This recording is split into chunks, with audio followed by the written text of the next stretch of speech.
On what we say. As Drewski says it, we stand on business. We came into this week, the most confident I've been in years. I think you as well. The Houston Texans, once again, remind us that they are a young football team, a rebuilding football team. They lose to the Carolina Panthers 15-13. Bryce Young wins the first matchup between him and CJ Stroud.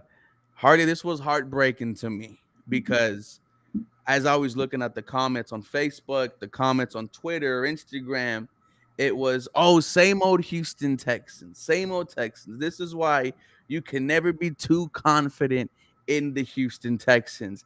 And man, that is just tiring. That's sickening. Like, I don't want to go in thinking my team is the inferior team, right? I want to go in confident.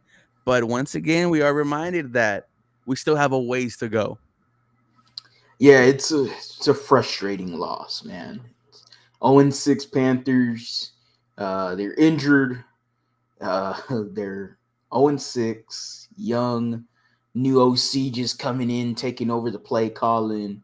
This was not the Texans team that we hyped up on the Believe in Panthers podcast. Oh, no. This was not the team that we were hyping up. So, uh, with that said, it is what it is. You take the L and we keep it pushing.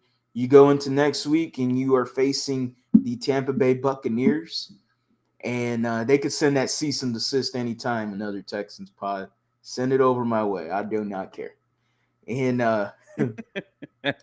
they can, they got to go 1-0 each week, right? That's the mentality. You're facing the Tampa Bay Buccaneers on a 3-game losing streak, I believe, and you just got to keep on moving on and next play mentality. Some trash talk from the Houston players today. I'm not sure if you've seen it. Titus Howard said, "Oh, we're gonna basically shut down the Buccaneers." That's what he responded to a tweet.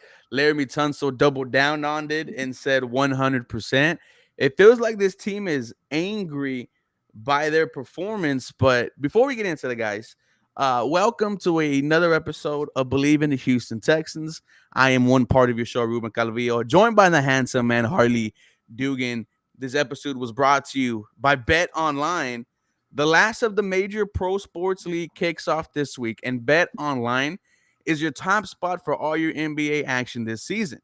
With MLB postseason, NFL, college football, and NHL in full swing, Bet Online is your number one source for wagering news, odds, trends, and predictions.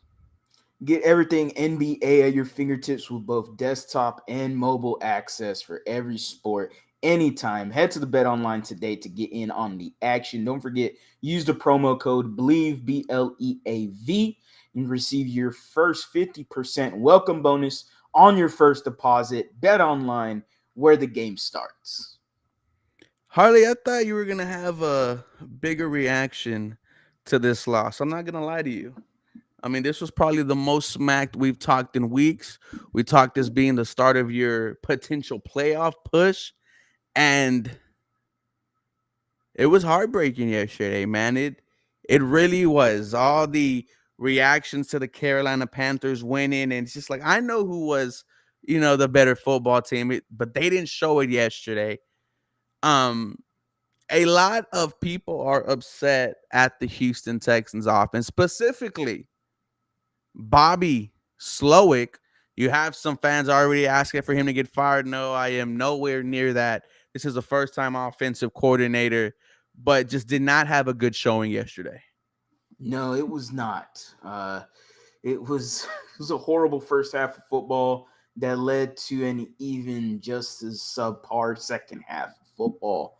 Overall, Bobby Slowick did not have a great game as an offensive play caller. CJ Stroud was held down. Only 5 pass attempts in the fourth quarter. That is something we throw on to Bobby Slowick. The continuous run plays when I'd rather see passing is something you can egg on Bobby Slowick. Yes, Should they have executed better? Absolutely. CJ Stroud mentioned it in the post game press conference.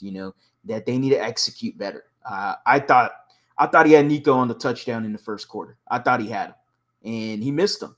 He throws it near almost the opposite shoulder. It was awkward. CJ had a few plays in the game where he was inaccurate and stuff that we haven't seen from CJ Stroud before. The tipped passes continuously was So 8 of just, them things, dude. I mean, it was so annoying. It was so annoying. I was like, oh, so this is what it feels like to play against JJ Watt. Okay, thank you very much. It was so annoying because, you could just imagine what CJ is looking at, if it's a completion or not. Like, it's annoying, to put it quite simply.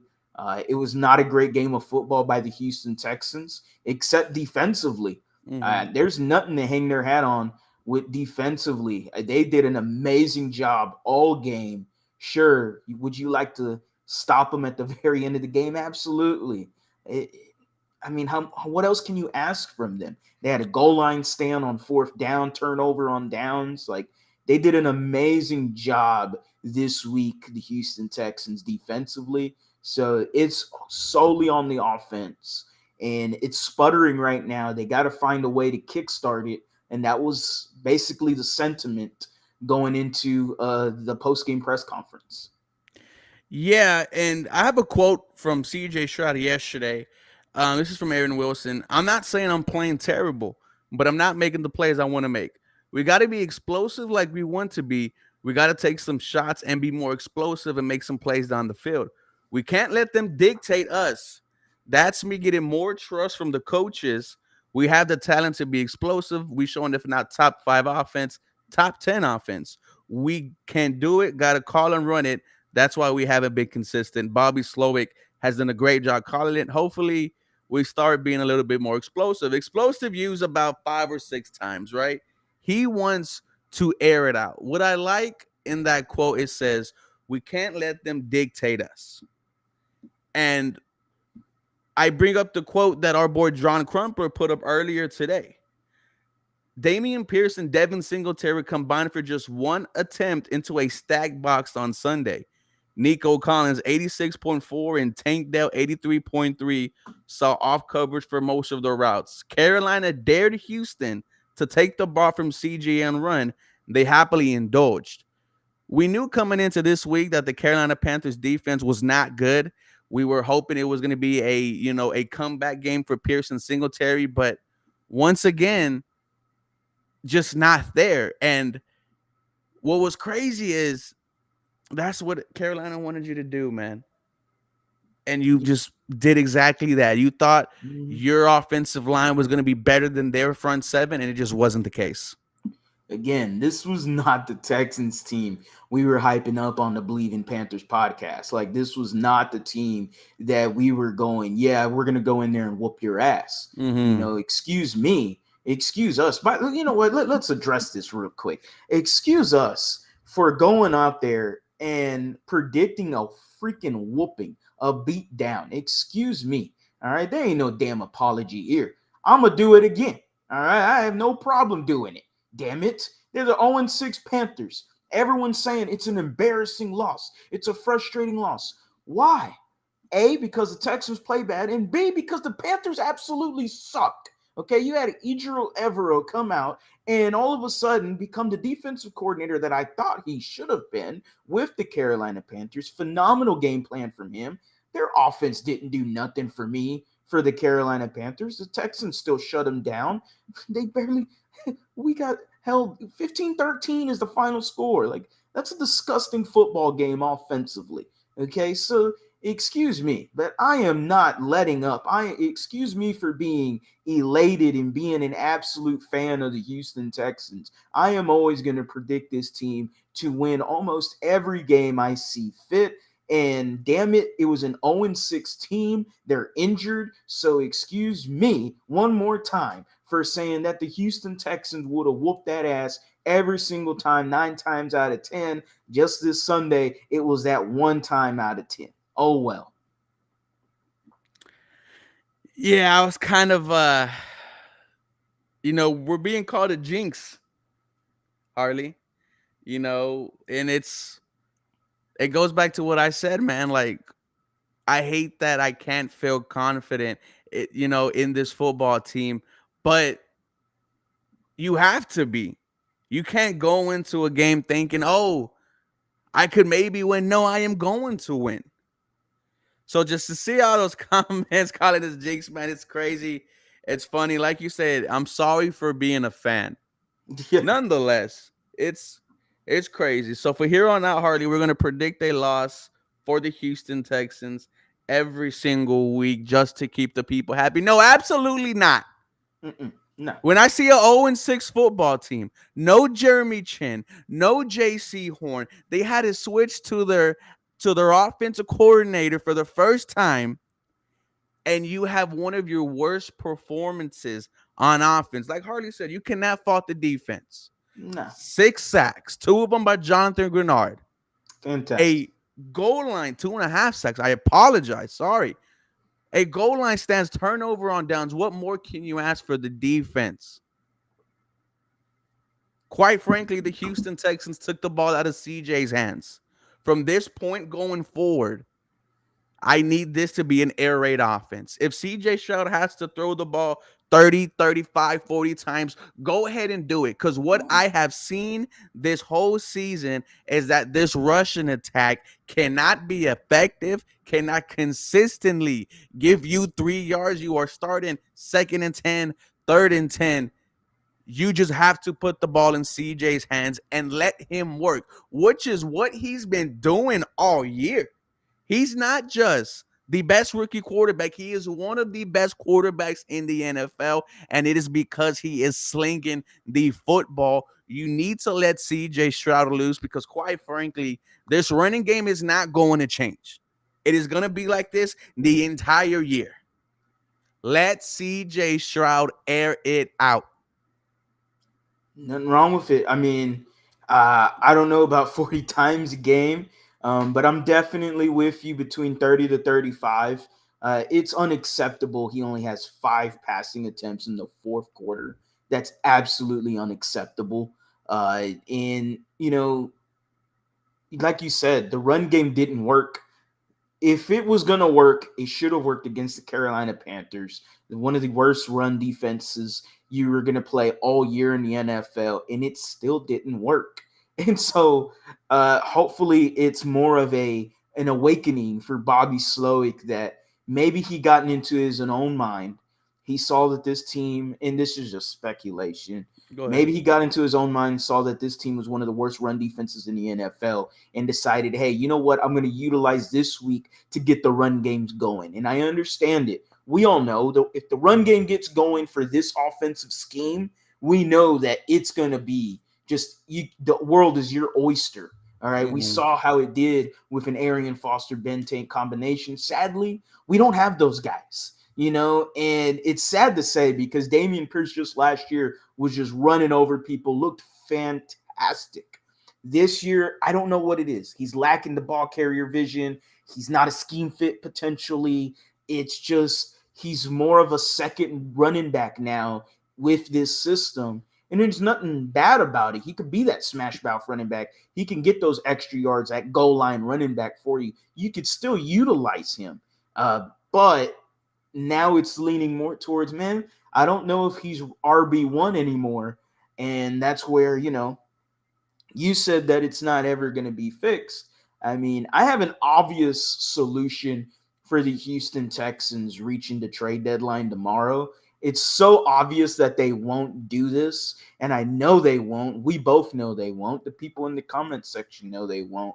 But I had just came out with the video a few minutes ago describing the most obvious answer for the Houston Can I Texans take at a running guess? back.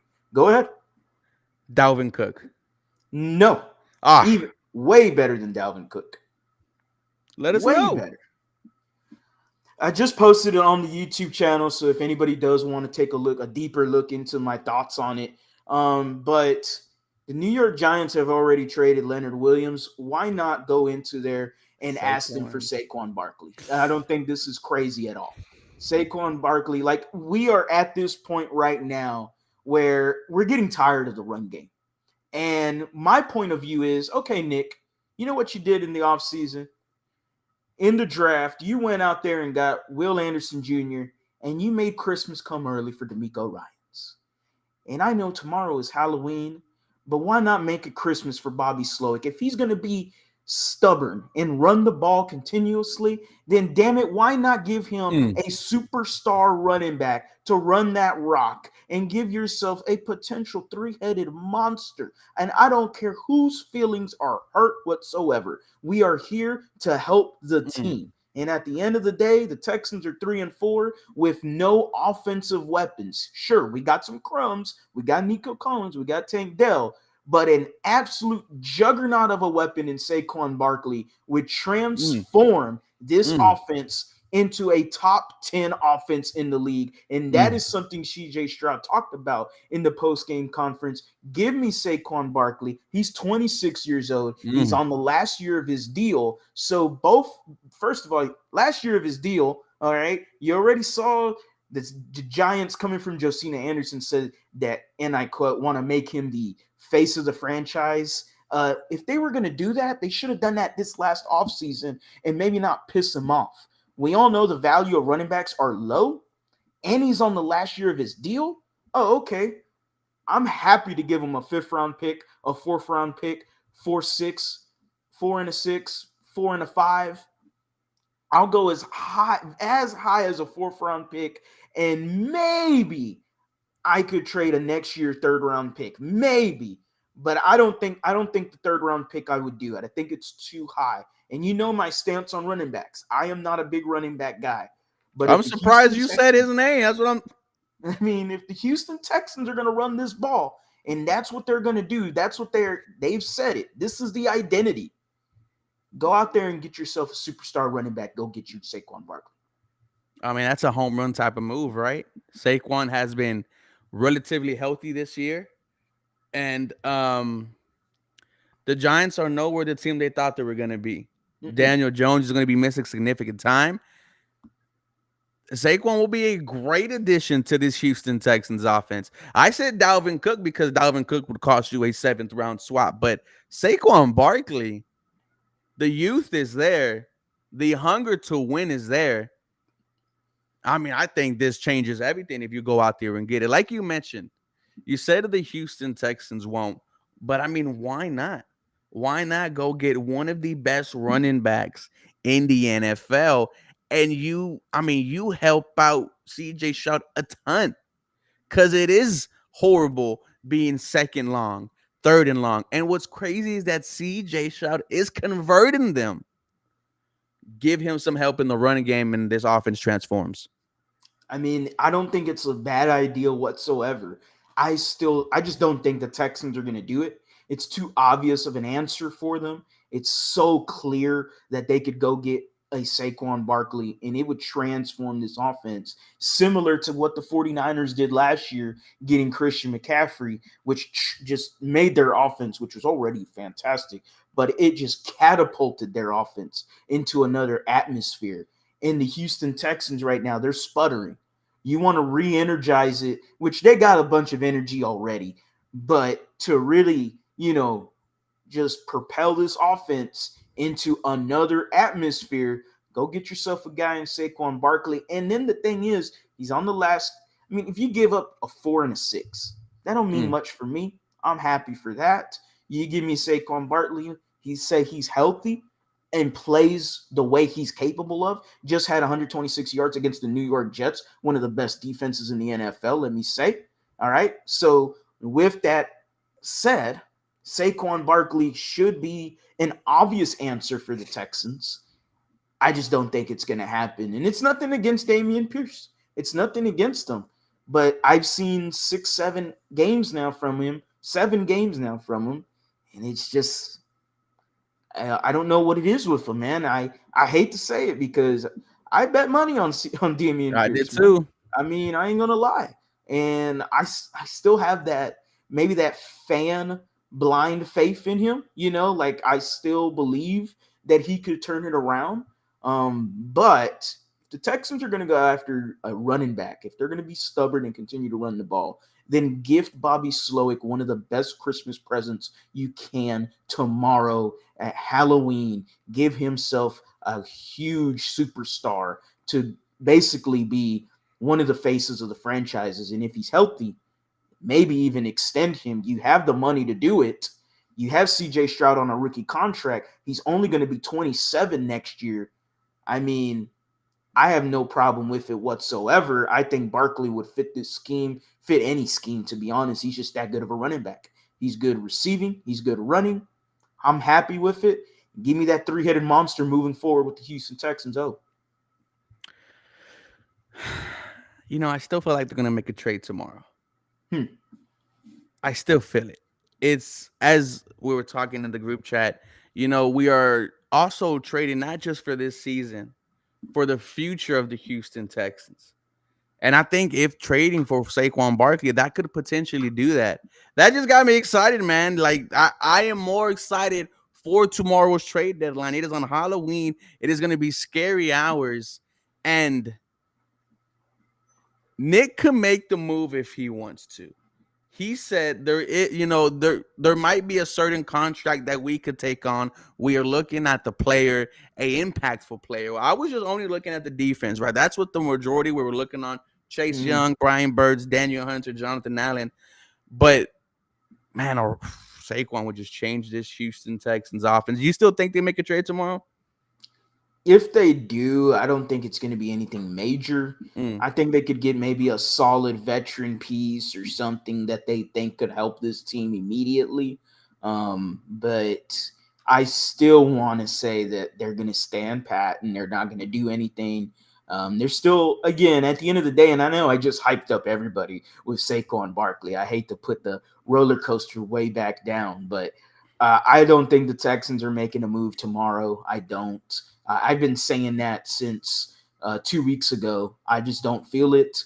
I think the team is young. They are inexperienced, and they got ways to go with D'Amico Ryans. And they're on a great track, don't get me wrong. But I just don't think I don't know what trade is out there, especially now being unlikely with the cap and everything that just followed through the deadline today. There was a cap issue with some of the players that have to eat money if they weren't, if teams didn't cut some players or whatever. I forgot how that tweet was worded from Texans cap. So, and Storm also retweeted it as well. So bringing in a veteran like Cordarrelle Patterson's not bad, just because he's a Swiss Army knife kind of a running back. He's been slightly injured this year. I don't know as of lately, but he was injured at the beginning of the year. We'll see. I don't know if Falcons want to do that because they barely use Bijan Robinson as it is. So sad. I guess they're going to – I don't know what they're doing over there in Atlanta with Art Smith. So that's up for question. Can't believe we lost to him, man. That's why the loss hurt a lot more yesterday, because you would have thought they learned against the Atlanta Falcons, right? You don't underestimate any team, but then you just get punched in the mouth by a 0-6 Panthers team. You had a lot of people saying, well, let me ask you, playoffs. Before this week, we were saying we have to start thinking about playoffs. Now, to me, it is still attainable. The goal does get a little bit harder. Now what you got to start fighting for that wild card. I mean, that's what Landry Locker said on our live stream a few days ago. So, I was kind of like, yeah, he doesn't sound wrong. I would love the division just for that bragging rights and everything, but he's not wrong. The wild card is something he's been looking at, and it's something we should have all been looking at. And sure, people can laugh all they want when we say playoffs. I still think this team has a chance at it. I mean, they're not out. By the way, they're out, the outside looking in for the playoffs, one spot out of it if it ended today. So, yeah, at 3-4, this team is still capable of entering the playoffs. They play the Browns, they play the Jets, and they play the Bengals. All three of those teams are ahead of you right now. and you play all three of them on your schedule. I'm not saying you're going 3-0 against them, but we've seen the Texans beat the Steelers. We've seen the Texans beat the Jaguars. We've seen the Texans beat the oh my goodness, the New Orleans Saints, and three teams that you were not favored against whatsoever. You're not going to be favored against the Bengals, I would say, after they beat the 49ers. You're not going to be favored, I think, against the Browns. And then the Jets, I think you could be favored, maybe only by 3, though. Who knows? But I'm not saying there isn't a chance to enter the wild card. All right. There's always a chance. We just saw the Panthers beat us. So there's always that any given Sunday mentality. I do think we learned from this though, because it sounded like the players were kind of upset that they lost as well. Enough True. to where Laramie Tunsil and Titus Howard were arguing with fans. That even till today, which is crazy to see. But I saw a comment in there, right? Like the Jaguars, they've been on a hot streak after we beat the hell out of them. Maybe this is the wake up call for the Houston Texans. I like how Robert Wood said, you can't get too high on a win, you can't get too low on a loss. But god damn it, man. I feel like we deserve some W's, man. I feel like we deserve to see this team beat the teams you are supposed to beat. Nonetheless, this offense is under a lot of speculation. As we mentioned before, nothing wrong with the defense. They did a fantastic job. Just did not turn the ball over. Will Anderson Jr., Harley, another week, another no sack. Did have a tackle for loss, though. Almost would have had a sack, but they got called back by a defensive holding. Some Will Anderson slander is going on the timeline. How do you feel about that? It's absolutely dumb. It is. What Will Anderson does sure doesn't reflect on the stat sheet at the moment. But everyone that's criticizing Will Anderson and then praising Jonathan Grenard is absolutely crazy. Uh, Will Anderson's creating so much attention on his side as a rookie, just as a rookie.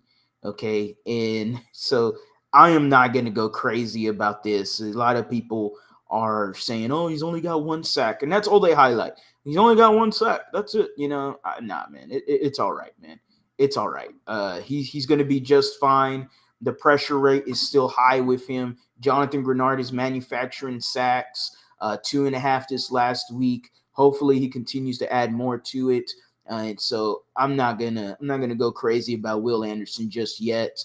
Now, we just saw someone just tweeted out earlier, and we've been saying it. And there it is right there. The JJ Watt. That's exactly what I was gonna say. The JJ Watt comparison. And JJ Watt only had 2 sacks through this first 7 games. Will's got 1. All right. So JJ Watt ended up being arguably the best player ever defensively in NFL history. And I'm not saying Will Anderson's going to go down that same road, but he's going to be a damn good ball player. A damn good ball player. Kevon Thibodeau. And yeah, nothing wrong with that either. I really wanted Kayvon Thibodeau in that draft. But regardless, no, but look how he's playing now, right? I think he's having a great season so far. Yes. Was not really being talked about his rookie year. Little legs, that's what they said. I'm on the same page as you. I think Will Anderson is going to be fine. Just a heartbreaking loss. We talked about the game the Houston Texans fall to the Carolina Panthers 15-13. Harley brought up the possibility of trading for running back Saquon Barkley. That has excited me the most. We'll have to check out that video from Harley. But guys, thank you for being a part of today's episode. A heartbreaking loss for the Houston Texans. Nonetheless, we are here, win, loss, or draw. Harley, let them know where they can find you, guy. No apologies whatsoever. Done. All right, and there's no apologies whatsoever. I gotta just reiterate that as always. But you could always find me at @TheLead_HLU. We are on the road to 5,000 subscribers, currently on 4,300 right now. Appreciate everyone that has subscribed. Make sure if you missed the podcast, make sure you tune in and re-listen to it. The Believe in Texans podcast, anywhere where you stream all your podcasting platforms, Spotify, Apple, Google, whatever. And then, yeah, that's pretty much it. Remember, This episode is brought to you by Bet Online. Get you where the game starts. Yeah, And guys, thank you for being part. You can look me up. Just type in 713 Houston Sportcast in the search bar on Twitter at 713 HSP. We are H Town to Ridge Round. Thank you for being a part of today's episode. You guys have a real good and blessed